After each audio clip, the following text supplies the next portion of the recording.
Accounting standards पे problems नहीं रहते. So let's solve it together. Okay guys. So first problem, this is of AS4. So it's about contingencies and events after the balance sheet date.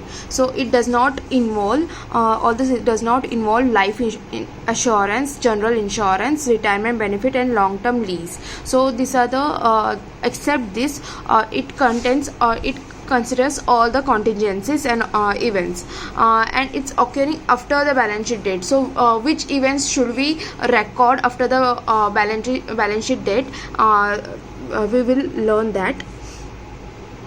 So there's a definition that whatever contingency is a condition or situation, the ultimate outcome, जो भी outcome आएगा, ultimate outcome वो जो हमको पता नहीं रहेगा, of which gain or loss will be known or determined only on the occurrence or non occurrence of one or more uncertain future events. मतलब ये future वाला events है और वो uncertain है. मतलब जो सर्टेन रहेगा उसका तो अपन रिकॉर्ड करेंगे, लेकिन ये जो अनसर्टेन वर्ड है ना कि जो हमको पता नहीं है और फ्यूचर का हमको क्या पता रहता है. So this are contingency. Contingency are of two types. The expected outcome और एक्जिस्टिंग रिलेशन इज ए क्या बोलते हैं contingency relating of to existing condition or situation at the balance sheet date. The expected outcomes are two: contingent loss, it may be probable loss, reasonable loss, remote loss, और contingent gain it is covered under AS2. मतलब ये AS में सिर्फ और सिर्फ loss consider करते हैं. contingent loss जो होगा, जो भी नुकसान होगा फ्यूचर में, जैसे आग लग गई घर में और फैक्ट्री में आग लग गई और कुछ ऐसे इवेंट हुआ, चोरी हो गई, जो अनसर्टन इवेंट्स है वो रहेंगे. लॉस रहेगा जो इधर रहेगा, और कॉन्टिजेंट गेन जो रहेगा वो AS29 में पढ़ लेंगे. ओके. और no accounting treatment is required neither by way of provision और गिविंग बाय अकाउंटिंग नोट्स. कुछ भी अकाउंटिंग ट्रीटमेंट की ज़रूरत ना है बाय वे ऑफ प्रोविजन और. मतलब ये जो कॉन्टिजेंट है ना, इसका सिंपल सा है कि इसको प्रोविजन बनाने की ज़रूरत नहीं है और ना ही अकाउंटिंग नोट्स देने. इसको दो टाइप के बताए गए, जिसको रिकॉर्ड कर सकते हैं और जिसको रिकॉर्ड नहीं कर सकते. तो ये दो टाइप से. ओके. और ये सब पढ़ने की ज़रूरत नहीं है.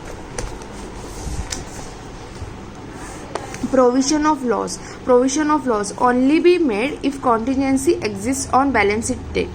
So सिंपल सा है, इतना सा पढ़ने से अच्छा इतना समझ लो. अगर बैलेंस शीट डेट मतलब जो 31 मार्च जो भी ईयर रहेगा, लाइक अभी 2023 का 31 मार्च 2023 के पहले तक जो ऑलरेडी पता था कि है करके, उसका प्रोविजन सिर्फ बना सकते हैं कि पहले से पता रहेगा कि ये चीज़ होने वाला है. सो पहले से प्रोविजन, लाइक डेटर्स का लॉस जो रहता है, बैड डेब्ट्स जो रहते हैं, उसका पहले से प्रोविजन बनाते हैं हम. Okay. So that's why it is recorded. नहीं तो बाकी जो रहता है वो उसको नोट्स में दे देते. Accounting treatment of contingent gains. Contingent gains are not recognized in financial statements, since their recognition may result in the recognition of revenue, which may never be realized. The contingent gain are not disclosed in the financial statement. If the realization of gain is virtually certain, then such gain is not a contingency gain, and accounting for the gain is appropriate. जो contingent gain रहता है उसका हमें कुछ पता नहीं रहता, तो उसको ना फाइनेंशियल स्टेटमेंट में लेते ही नहीं है और उसको डिस्क्लोज भी नहीं करते. क्यों? क्योंकि उसका होना ना होना हमको पता ही नहीं है, और अगर कंफर्म रहेगा होना तो वो कॉन्टिजेंट नहीं है. मतलब अगर पता ही है कि होने ही वाला है तो हम उसको कॉन्टिजेंट नहीं मानते. ओके. तो वो तो इसमें नहीं होता, वो तो होने ही वाला है तो उसको रिकॉर्ड करेंगे ही 100%. सो ओके, इसका मीनिंग है ये. Events occurring after the balance sheet date are as under. जो भी इवेंट्स होते हैं balance sheet date events which occur between the balance sheet date and date on which financial statement are approved by competent authority. मतलब directors approve करते हैं balance sheet date, अपन balance sheet पूरा बना लेते हैं, फिर उसके बाद है ना एक पीरियड रहता है जिधर तक उसके एक पीरियड रहता है, एजीएम होता है और डायरेक्टर्स अप्रूव करते हैं. सो वो पीरियड तक जो भी इवेंट्स हो रहा है वो हमको पढ़ना है कि कैसे रिकॉर्ड करना है, कैसे नहीं करना है, कौन सी चीज़ करनी है नहीं करनी है. Okay. For the purpose of accounting treatment, the events are classified in two categories. The events related to circumstances existing on the balance sheet date. The loss should be accounted in the accounts and assets and liabilities to be adjusted. इसको बोलते हैं adjusting event और ये रहता है non adjusting event. तो वही जो दो टाइप बोले थे पीछे वही यहाँ वापस एक्सप्लेन किए हैं कि कौन से दो टाइप रहता है. एक एडजस्ट कर सकते हैं, एक एडजस्ट नहीं कर सकते. Logical. Okay. Events related to the circumstances existing on the balance sheet date. अगर जो 31 तक जो है वही वापस रिपीट किया गया है. सो इतना डीप में जाने का ज़रूरत नहीं, क्विकली हमको एएस ख़त्म करना है. जो इवेंट्स बैलेंस शीट डेट तक था उसका प्रोविज़न ऑलरेडी रहेगा और उसका लॉस हमको रिकॉर्ड कर सकते हैं. जो बीच में का पीरियड है ना उसमें एडजस्ट कर सकते हैं. ओके. उसमें अगर कुछ इवेंट हुआ मतलब अगर डेटर्स है और अब उसका बैड डेट्स प्रोविज़न ऑलरेडी हम बनाते हैं, हमने पढ़ा रहेगा, हमेशा अपन ने नोटिस किया रहेगा कि प्रोविज़न फॉर बैड डेट्स ये सब पहले एडजस्टमेंट में बनाने बोलते हैं. सो ये सब हम एडजस्ट कर सकते हैं. और बैड डेट्स हो गया, समझो हो गया, तो वो balance sheet date to approved by the authority का जो बीच में पीरियड का उधर हम एडजस्ट कर सकते हैं. Okay. Then insolvency of a customer is an adjusting event. Insolvency of a customer मतलब debtors occurs after the balance sheet date, usually provides additional information on the condition that the existed on the balance sheet date. मतलब हमको पहले से पता रहता ना कि debtors को जो भी माल बेचा है वो उसके पैसे हमको मिलने वाले हैं. सो डेटर्स का ऑलरेडी कुछ ना कुछ इन्फॉर्मेशन अवेलेबल रहता है हम बैलेंस शीट में जो रखते हैं. सो उसको एडजस्टिंग इवेंट उसको एडजस्ट करते हैं. It is assumed that the condition of insolvency existed at the balance sheet date, the entity could not collect the complete information of about the collectibility of the receivable.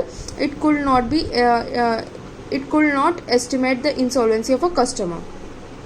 अभी हमें क्या पता कि सामने वाला कस्टमर अगर कुछ चीज़ लेके गया है, हम उसके घर के पीछे पीछे थोड़ी जाते हैं कि ये इंसॉल्वेंट है या नहीं, इसने इधर आया है चीज़ें ली है वो बाद में पैसे देगा. ओके. हमको पता नहीं रहता है. तो ये सब एजम्पशन है. However, insolvency due to a major casualty occurring after the balance sheet date is not an adjusting event. मतलब मेजर कुछ हुआ कस्टमर का, insolvency due to major casualty occurring after the balance. मतलब इंसॉल्वेंसी किसका, customer का अगर समझो death हो गया तो फिर वो एडजस्टिंग इवेंट नहीं रहेगा. ओके. मेजर मतलब वही आता है कि हेल्थ नहीं, या तो वो समझो पागल हो गया या इंसॉल्वेंट हो गया, ऐसा कुछ हो गया तो वो चीज़ उस चीज़ की वजह से वो एडजस्टिंग इवेंट नहीं रहेगा. Events occurring after approval of accounts. Events occurring after the balance sheet date and also after the approval of accounts by the board of directors of a company. Such events should be disclosed in the director's report if material. मतलब accounts मतलब approve हो चुका है और उसके बाद भी कुछ इवेंट हो रहा है तो वो है ना डायरेक्टर्स रिपोर्ट में वो मतलब ये डायरेक्टर का काम है कि वो मटेरियल रहेगा तो वो उसमें रिपोर्ट कर दे. Disclosure. The disclosure requirement herein required to apply only in respect of the contingency events which affect the financial position to a material extent. मतलब ऐसे जिससे कि ना मतलब जिससे कि समझो फैक्ट्री बंद ही होने वाला है तो या तो बहुत कुछ मेजर हो गया जिससे मेजर लॉस हो सकता है. तो ऐसे सब जो रहेगा ना, या तो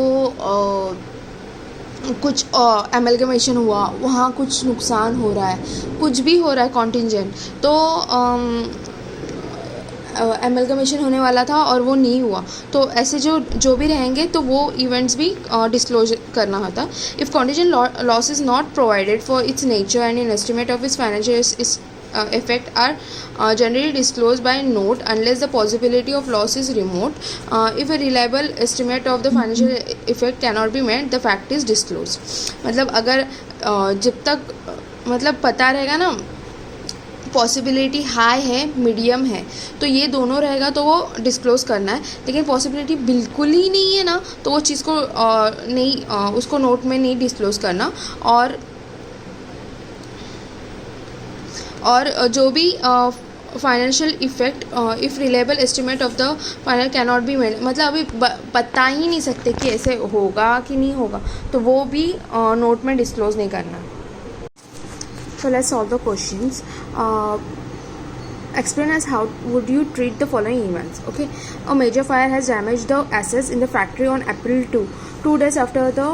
So here you have to concentrate on each words. There will be the answer is within the question. Okay. On April 2 days after the closure of accounts, the loss is estimated at rupees 20 crore would be recoverable from the insurance. Okay, amount कितना है वो फ़र्क नहीं पड़ता हमको, कितना क्या हो गया है, फायर हो गया है, मेजर फायर बोला है और वो क्या रिकवरेबल है इंश्योरेंस से. एंड एक फैक्ट्री में in the factory the dispute for bonus to employ was before the arbitral and he gave the award in the favour of workman for ₹3 lakh. Contract for civil construction was performed during the accounting year. The client has gone on appeal for damages of low quality works and was awarded of amount ₹1.5 lakh. Okay, so major fire हुआ है, आग लगा है factory में, तो ये बहुत बड़ा बिजनेस है क्या, कंपनी है या फैक्ट्री है, एक छोटा फैक्ट्री है और 20 करोड़ का नुकसान हुआ है. तो इतना जब होता है तो तुमको लगता है क्या, मतलब it could affect the going concern of the factory. So it's a material event, so it shall be recorded. Okay, so what is the answer? AS4 provides that the deterioration in operating and financial position or unusual changes affecting the existence of the enterprise after the balance sheet date may indicate a need to consider whether it is proper to use the fundamental accounting assumptions of going concern in the preparation of the financial statement. मतलब इतना major changes होने के बाद ना going concern effect कर रहा है, so it shall be shown. Simple. Taking note of the facts of the case, it is to be decided whether a net loss of 8 crore overall 20 crore of which 12 crore recoverable from insurance. इसे ये सब information इसमें दिया हुआ है. Like see about the estimated recoverable from insurance. ना इधर question पूरा नहीं है. it would be amount rupees 12 crore. Okay, इतना इंश्योरेंस है रिकवरेबल है. तो नेट कौन है, जो भी नेट लॉस होगा उसको शो करना पड़ेगा बैलेंस शीट डेट में as it is affecting the going concern. In the present case in the from the phase the factory that the operations are carried out in a single factory. Since insurance claim will not be sufficient to recommence operation, the going concern assumption is likely to get affected. So इधर क्या possibility कितना होता है, probable loss, reasonable possible and remote. So इधर क्या है, likely मतलब होने वाला ही ऐसे ही है कि होने वाला है, तो मेजर चांसेस है. सो इट्स ये अनदर रीज़न उधर मेंशन कर सकते. If this was the case, adjustment to the financial see it's not confirming. There is look at the grammar. If this were the case, मतलब ये ऐसा अगर ऐसा होगा, okay, because it's like all these are contingent events. Adjustment to the financial statement will be necessary. Nevertheless, if the size, nature and complexity of the operations of enterprise is such that this loss will not materially affect the substratum of the enterprise, the disclosure in the director's report is disclose in the directors report is appropriate. इधर report mention करना उन्होंने भूल गया. Nevertheless मतलब size, nature और complexity of operation मतलब उसको affect नहीं करेगा ना, मतलब दोनों पॉइंट बताना है, अगर अफेक्ट करेगा और नहीं अफेक्ट करेगा. अगर नहीं अफेक्ट करेगा तो उसको कहाँ दिखाएंगे, डायरेक्टर्स रिपोर्ट में. And the second point was कि dispute to for bonus to employees. So इसका भी एम्प्लॉय को दिया, मतलब फैक्ट्री के लिए लॉस है. And so contingent loss upon AS4 में रिकॉर्ड करते हैं. एंड कंटेंट अबाउट द कौन सा इवेंट है obtained on the balance sheet date to a dispute and about which additional evidence has emerged after the balance sheet. मतलब ये already पता था कि मतलब ये केस तो पहले से चला था, तो उसके लिए प्रोविजंस ऑलरेडी बने होंगे. So accordingly it is necessary to make adjustment by mayor by way of provision of 3 lakhs towards bonus payment for the year just ended. Okay, एक 3 lakhs का प्रोविजन करना पड़ेगा, मतलब वो देना पड़ेगा 3 लाख, क्योंकि जो भी हुआ है कैसे कहते हैं कि ऑलरेडी ये रहेगा ना, मतलब कोई इन्फॉर्मेशन फाइनेंशियल स्टेट में ऑलरेडी अवेलेबल है तो ना उसको कट करके दूसरा नहीं डालते. लाइक ये अगर है ये वाला कि bonus to employ, dispute for bonus to employ, अगर ये इन्फॉर्मेशन ऑलरेडी फाइनेंशियल स्टेटमेंट में अवेलेबल है तो उसको कट नहीं करते, बट उसको एडजस्ट करके दिखाते हैं प्रोविजन बना के. इसलिए प्रोविजन बना है ऑफ ₹3 लाख टूवर्ड्स वो बोनस पेमेंट. ओके, अब तक डिस्प्यूट में था, अभी बोनस पेमेंट. ओके, यहाँ डिस्प्यूट नहीं है अभी, तो उनको अवार्ड मिल गया है एम्प्लॉयज़ को. सो फैक्ट्री के लिए वो पे करना पड़ेगा. The award of ₹1.5 lakh by the arbitrator is an existing event within the meaning of AS4. Accordingly, a provision of 1.5 lakh ought to be made. मतलब किस चीज़ का बोल रहे हैं, a contract for civil construction was performed during the accounting year. मतलब कोई कुछ building बनाया होगा, कुछ बनाया होगा, या तो the client has gone on appeal for damages for low quality works. मतलब अगर जो भी प्रोवाइड किया है, अभी समझो कोई इंटीरियर डिज़ाइनर का फैक्ट्री रहेगा, मतलब सब करके देते हैं और उसका कुछ कंस्ट्रक्शन में कुछ लो क्वालिटी हुआ तो ना उसके लिए जो अपना क्लाइंट है उसने फाइल किया है फैक्ट्री के ऊपर. सो वो भी और कोर्ट ने भी उनको अवार्ड दे दिया है. So that will be also recorded because उसका इन्फॉर्मेशन ऑलरेडी अवेलेबल था. ये सिविल कंस्ट्रक्शन ऑलरेडी फाइनेंशियल मतलब ये बैलेंस शीट डेट के पहले से ये चालू था काम, तो it's the information is available about the certain event.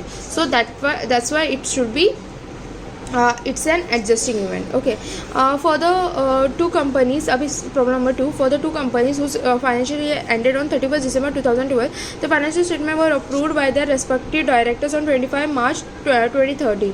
मतलब इसका ईयर एंड कब नोटिस करना कि दिसंबर में है और मार्च में इनको डायरेक्ट, मतलब ये बीच में का जो इवेंट है वो हमको देखना है कि कौन से इवेंट्स हुए हैं और वो एडजस्ट करना है कि नहीं करना है. Keswani limited sold a property which was include in the balance sheet date at ₹2 lakh for which contracts had been exchanged on 15 December 2012.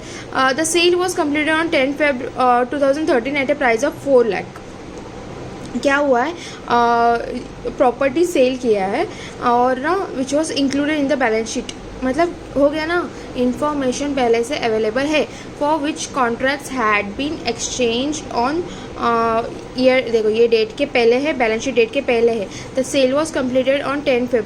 कुछ भी होना दो, इन्फॉर्मेशन पहले से अवेलेबल था, ये सब बैलेंस शीट डेट के पहले हुआ है, मतलब ये एक एडजस्टिंग इवेंट है. क्या बोला है, the sale of the property should be treated as adjusting event since contract has been exchange prior to the year end के पहले हुआ है. The effect of the sale will be reflected in the financial statement to 31st December 2012, including profit on sale to be reflected. मतलब जो cell होगा तो उसमें loss तो होगा तो वो भी रिकॉर्ड करेंगे. ऐसे मेरे अभी क्या है, on 2nd March 2013 the mail order activities of S Limited, a retail trading group, was shut down with closure accounts amounting to ₹75 lakh.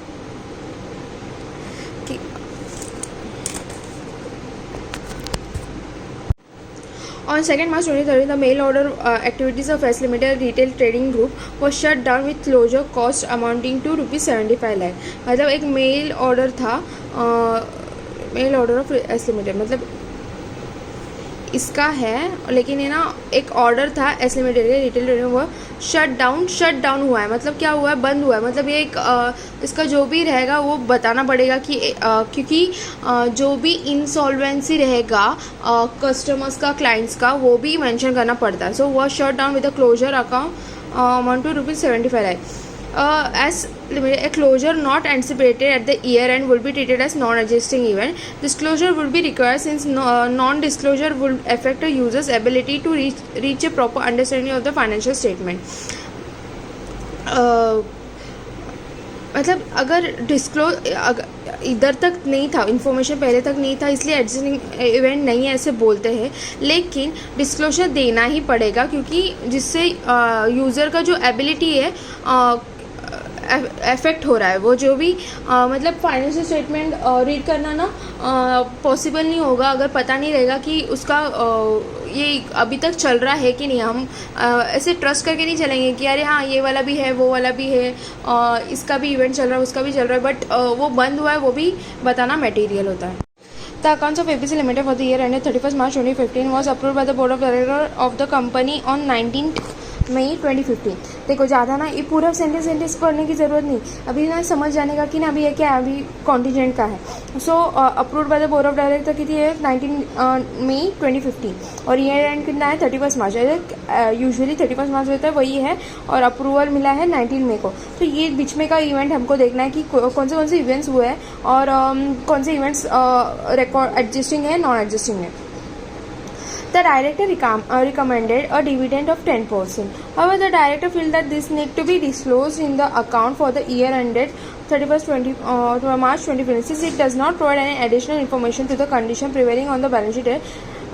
That is on 31st March 2015. Do you agree with the board of directors of? So question में ही answer है। अगर ये dividend जब भी dividend declare करते हैं लेकिन वो बैलेंस शीट डेट के पहले उसका इन्फॉर्मेशन अवेलेबल नहीं था, so it's not an adjusting event. और ये इंडियस 10 में भी सिमिलर है कि events occurring after the balance reporting period वाला जो तो यही बताता है कि डिविडेंड रिकॉर्ड नहीं करना चाहिए। A limited close its accounting year on 36/2012। देखो अभी कब हो रहा है, ये जून में हो रहा है। And the accounts for that period वो considered and approved by the board of directors on 20th August। The company was engaged in laying pipelines for an oil company deep beneath the earth. While doing the boring work on 1/9/2012, it had made a rocky surface for which it was estimated that there would be an extra cost to the tune of 80 lakh. You are required to state with reasons how the event will be dealt in the financial statement. तो अगर क्या बोल रहे हैं ये कि ना ऐसे कुछ हुआ कि लेइंग पाइपलाइन का इनका बिजनेस है। ओके, जो भी ऑयल कंपनी का है ना एक जगह से दूसरी जगह पास आउट करते हैं कि ऑयल पास करते हैं, तो वो उसके लिए पाइपलाइंस ले करना पड़ता है। तो मतलब ऑयल कंपनी अलग और लेइंग पाइपलाइन के अलग, मतलब वो पाइपलाइन से करते हैं। तो ना क्या हुआ करते करते ना बीच में एक बहुत बड़ा रॉकी सब्सटेंस आया जो अभी पत्थर वित्तर है वो हटाना पड़ेगा। तो एक स्ट्रेट सरफेस है और बीच में एक पत्थर आ गया तो उसको हटाना पड़ेगा और वो ज़्यादा कंटेंट में रहता है। तो वो करने के टाइम तो अभी पता चल रहा है कि उसका और ज़्यादा खर्चा लगेगा। सो क्या बोल रहे हैं कि ये अब होने के बाद, लेकिन ये क्या है मेजर इवेंट है, इनके इट कुड अफेक्ट। अब लेकिन अब क्या बोल रहे हैं, AS four on contingency in events occurring after the balance sheet. ये प्रॉपर आंसर है, हमको ना एग्जाम में ऐसे लिखना है। सो देखो नाम लिखा है और एस का नाम लिखा है, नंबर लिखा है and defines events occurring after the balance sheet date as significant events both favourable and unfavourable that occur between the balance sheet date on which financial statement are approved by the board of director in the case of company. अब क्या बोलते हैं, the given case is discussed in the light of the above mention definition and requirements given in AS. वो इतना proper presentation है ना, तो तुम ये आंसर देखो कि कितना प्रॉपरली प्रेजेंट किया है। अगर ऐसे प्रेजेंट किया ना तो आंसर मार्क्स मिल जाएगा। क्या किया है, बस सिंपल वर्ड्स है, वही घुमा फिरा के लिखना है. द गिवन केस, ये जो गिवन केस है is discussed in the light of the above mention definition and requirements are given in AS4. मतलब कौन से बोला है, ऐसे मेंशन करना है कि कौन से AS में दिया है, तो AS4 में दिया है. इन दिस केस अभी देखो कंक्लूजन आंसर इतना सा, लेकिन उसके लिए इतना बड़ा चढ़ा के लिखा है. In this case, the incidence which was expected to push up cost becomes evident after the date of approval of the accounts. It was not an event occurring after the balance sheet date at all. मतलब ये उसके जो already काम चालू है उसका एक additional cost है, मतलब उसका इन्फॉर्मेशन ऑलरेडी अवेलेबल है.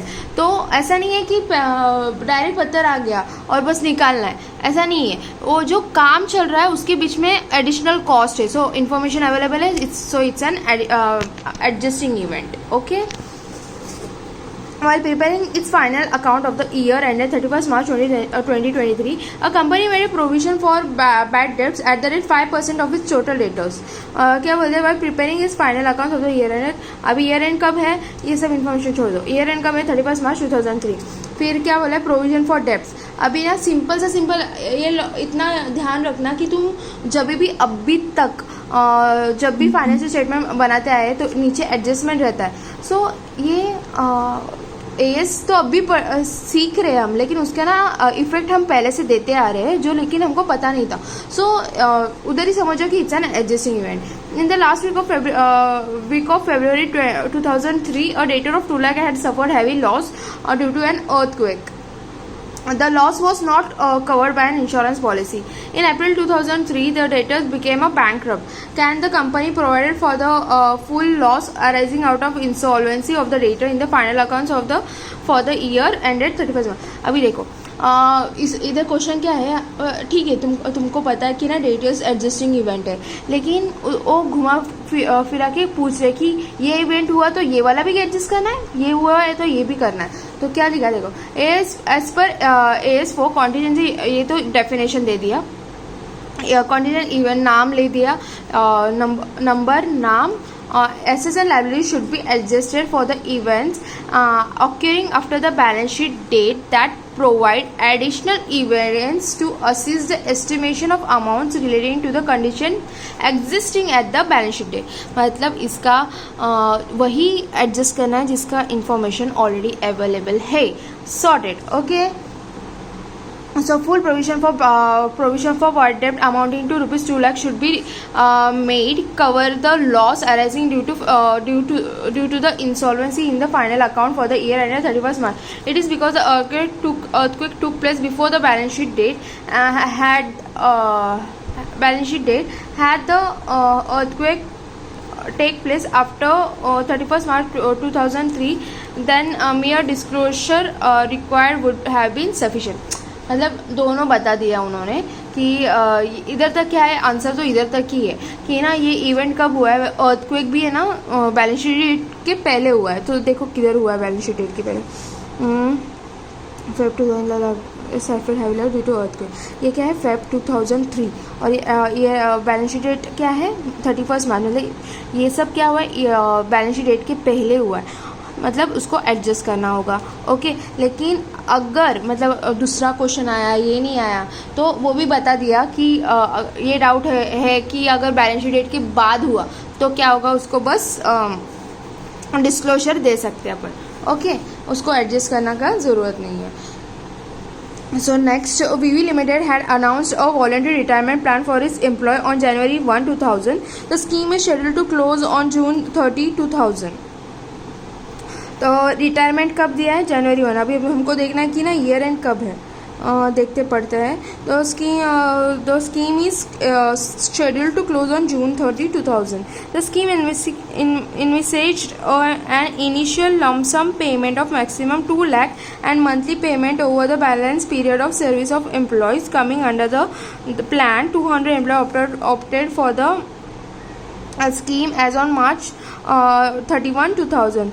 The total lump sum payment of these employees would be rupees 250, and the aggregate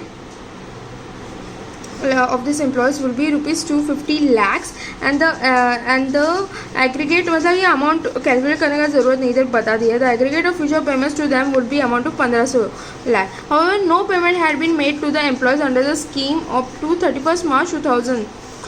Now the company made a provision in its account towards the liability under the scheme. अभी इधर ना balance sheet date दिया नहीं है ना, तो usually consider कर देने का कि ये 31 मार्च रहेगा. ओके, तो नाम लिखा. देखो प्रेजेंटेशन देखना, ऐसे पढ़ना है कि हमें एग्जाम में ये लिखना है. Okay, accounting AS4 revise on contingencies and events after the balance sheet date states that the events occurring after the balance sheet date are those significant events, both favorable and unfavorable, that occur between the balance sheet date and the date on which the financial approving authority in the case of the मतलब क्या है वो बता देने का कि AS4 क्या है, पहले नाम डेफिनेशन पूरा दे देने का. Okay, 2 types of events can be identified as those which provide further evidence of condition that existed at the balance sheet date and those which are indicative of conditions that arose subsequent to the balance sheet date. मतलब already evidence है, लेकिन दूसरा है कि indications दे रहा है कि मतलब शायद हो सकता है ऐसा. It further says that the SSNR should be adjusted for events occurring after the balance sheet date that provide additional evidence to assist the estimation of amounts relating to the condition existing on the balance sheet date, or that indicates the fundamental accounting assumption of going concern. That indicates the fundamental accounting assumption of going concern, that is the continuing existence or substratum of the enterprise is not appropriate. मतलब going concern effect कर रहा है तो ही बताना है. As per facts of the case और condition existed on the balance sheet date that VRP in the month of January 2000 and 200 employees opted for VRP as on 31 March 2000. Since it was probable that could be estimated on reasonable basis, aforesaid for payment under the VRP would be required to be made an appropriate amount of the aforesaid number of employee. मतलब ना event already पता है कि होने वाला है, estimation already बना चुके हैं, तो obviously it's an adjusting event. Subsequent to the balance sheet date, State Bank have granted remission of liability to KF Limited, a SIC company. क्या है SIC company? मतलब ऑलरेडी वो इंसॉल्वेंट है. For 40 lakh under a BIFR package. Granted रेमिशन of liability मतलब liability एक आधा loan लिया होगा, तो फिर वो लोन ना स्टेट बैंक माफ़ कर रही है, तो under a BIFR package should be recognise on the balance sheet date और should both the bank record the remission of liability on the balance sheet date should both the bank record the remission of liability. तो अभी ये record करना है कि नहीं, मतलब जो लाइबिलिटी माफ़ किया है, तो ये क्या है, yes the remission of the liabilities to a SIC company under BIFR package should be recognise on the balance sheet date as the condition typically existed on the balance. The SIC company would have been registered with the BIFR incapable of fulfilling its repayment obligation between the SIC company financial institution board and would have been going on the balance sheet date. मतलब इसका information ना पहले से पता था कि ना SIC company है, ऑलरेडी पता है, और उसका माफ़ करे मतलब ना ये क्यों बोल रहे हैं पता है क्या, अगर है ना लाइब्रेरी माफ़ कर रहे हैं मतलब BIFR में ये फाइल किया है, मतलब ना कुछ तो गड़बड़ है. तो ये गड़बड़ तो हमको पहले से ही पता है, मतलब वो मेंशन तो कर रही है ना कि वो SIC कंपनी है, तो ये है एक एडजस्टिंग इवेंट. अगर पता नहीं रहता और गड़बड़ रहता तो भी हमको मतलब अगर गोइंग कंसर्न इफेक्ट कर रहा है तो भी हमको एडजस्ट करना ही है. Akash Limited made investment of 20 lakh in the month of April 2000 in the acquisition advice on accounting for the year end date 31st March 2007. अभी year end क्या है 31st मार्च ही है, यूजुअली है, और ये क्या बोल रहा है, made an investment in the month of April 2007. तो नेक्स्ट अप्रैल 2000 में ना उसने इन्वेस्टमेंट किया है, तो इफ इन्वेस्टमेंट वो purchase before March and payment made after the March, then it is a purchase of the investment. In the present the investment purchase in April, मतलब ये बाद में हुआ है, बैलेंस शीट के बाद हुआ है. This means the investment in the books investment in the books of investor company gets registered in the month of April only. The negotiation do not entitle the investor the shareholder before the March. Investor म्हणजे क्या बोले पता है क्या, जो भी negotiation रहता है ना कि मतलब बस बात चल रहा है, हम तो ऐसी बहुत बातें करते हैं कि मेरे को लंबरगिनी लेनी है, बाइक लेनी है, घर लेना है, लेकिन मतलब वो नेगोशिएशन हुआ है उसका मतलब ये नहीं कि मेरे नाम पे हो गया. जब तक पूरा परचेज हो नहीं जाता तब तक कंफर्मेशन नहीं रहता. Okay, so that's why it's not बस नेगोशिएशन एंटाइटल नहीं करता कि नाम पे नहीं जाता इन्वेस्टर के. सो अप्रैल में जो हुआ है तो after the balance sheet date है, so it's not an adjusting event. After the close of the accounting year of XYZ Limited, there was a severe earthquake, as a result of which a portion of the building and the rolling mile was destroyed. मतलब earthquake हुआ, उसकी वजह से दोनों नुकसान में गया है. The extent of damages were beyond repair. The company's resources were inadequate to find the replacement of the assets so destroyed. तो अब ये कब हुआ है? After the close of the accounting year. ये फर्स्ट लाइन में दी है. अभी इधर डेट्स नहीं दिए, लेकिन पहले ही लाइन में बता दिया कि ये event after the balance sheet date है. So simple, after the balance sheet date, non adjusting event. After the year end does not concern conditions existing on the at the year end. However, it is necessary to consider the validity of the going concern assumption having regard to the extent of the insurance cover. If the going concern basis is still valid, full disclosure of the event should be provided. मतलब ना ये line भी लिख देना है हमको कि एक तो ये कॉन्टीजेंट है, तो ना इधर का ऐसे भी हो रहा है, वैसे भी हो रहा है, ऐसे हो सकता है, वैसे हो सकता है, सब बता देना है हमको. जितना इन्फॉर्मेशन पता है ना एग्जाम में सब आंसर बता देना है. ये तो पहले आंसर में पहले लाइन में बता दिया कि नॉन एडजस्टिंग इवेंट है, लेकिन अगर गोइंग कंसर्न इफेक्ट कर रहा है तो इट्स एन इफेक्ट कर रहा है तो इसे उसका डिस्क्लोजर तो देना पड़ेगा. Okay. A company deals in petroleum products. The government fixes the sale price of petrol after the balance sheet date, but before the finalization of the company's account, the government unexpectedly increased the price retrospectively. Can the company record for the additional revenue at the close of the year? Yes. क्यों? क्योंकि उसका information already available था balance sheet date के पहले. So लेकिन जो unexpected exception case है, ये क्या है? एक्सेप्शनल केस है. क्या सी कितना इम्पॉर्टेंट है ये देखो. Unexpected increase in the selling price of petrol by the balance sheet date can not be adjusted at the balance sheet date since it does not represent a condition on the balance sheet date, as very much clear from the wording unexpected. ये जो बोला है unexpected rise in prices. The event is a non-urgent event since it occurred after the year end and does not concern conditioning existing at the year end. However, disclosure may be recorded in the subsequent year under the head exceptional item. Okay. Exceptional item जो financial state में रहता है ना उसमें बता सकते हैं, लेकिन ये एक एडजस्टिंग इवेंट नहीं है.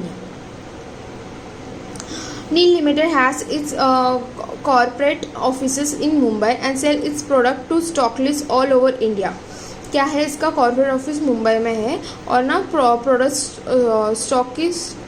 Product to stockist all over India, मतलब सबको ऑल ओवर इंडिया, उसका पैन इंडिया चल रहा है. On 31 March 2013 the company wants to recognize receipt of cheques bearing the date 31 March 2013. हाँ, और before as checks in hand by reducing the trade receivable. The checks in hand is shown in the balance as an item of cash and cash equivalents. All checks are presented to the bank in the month of April 2013. लेकिन इसका तो already पता था ना कि 31 March को मिलेगा. Okay, and I also realized in the same month in the normal course after the deposit in the bank. State with reason whether each of the following is an adjusting event, and how this fact is to be disclosed by the company with reference to the relevant accounting standard. Checks collected by the marketing personnel of the company from the stockist on or before 31 March 2013 marketing personnel being employee of the company have collected the amount before 31st March, and it constitutes a receipt by the company before the balance sheet date. Subsequent realization in April provides an additional events of the matter, and hence the company can consider it's an existing event and account for such item as check in hand. As per it is to be recorded and adjusting event, मतलब एक adjusting event है. Cheques send by stockist by through courier on और before 31st March हो जाए. मतलब अगर ना ये भी बता दिया कि अगर चेक है ना कुरियर के थ्रू दे रहे लेकिन कब बिफोर जो बैलेंस शीट डेट रहेगा ना उसके पहले अगर कुरियर के थ्रू दे रहे ना तो company before the company has not receive the cheques on before 31st March as may sending of the cheques by the stockist through courier does not pertain to condition prevailing on the balance. This amount should not be. मतलब अगर courier से भेज रहा है कोई check तो हमको कैसे पता चला कि उसने भेजा कि नहीं भेजा. ओके, अभी कम्युनिकेशन होता है लेकिन वो कंसिडर न करते हुए अगर जब तक चेक हमारे पास पहुँचे ना मेयर कम्युनिकेशन नहीं चलेगा और मेयर सेंडिंग नहीं चलेगा. अगर जब तक हमारे पास चेक्स अवेलेबल नहीं है कि 31st मार्च तक एक तो चेक के डेट्स रहता है, सो उसके पहले हमको क्लियर आउट करना पड़ता है. सो अगर ये है तो फिर ये एक एडजस्टिंग इवेंट नहीं है अगर कुरियर के थ्रू भेज रहे हो और उसके हमको ऑन टाइम मिला नहीं चाहिए.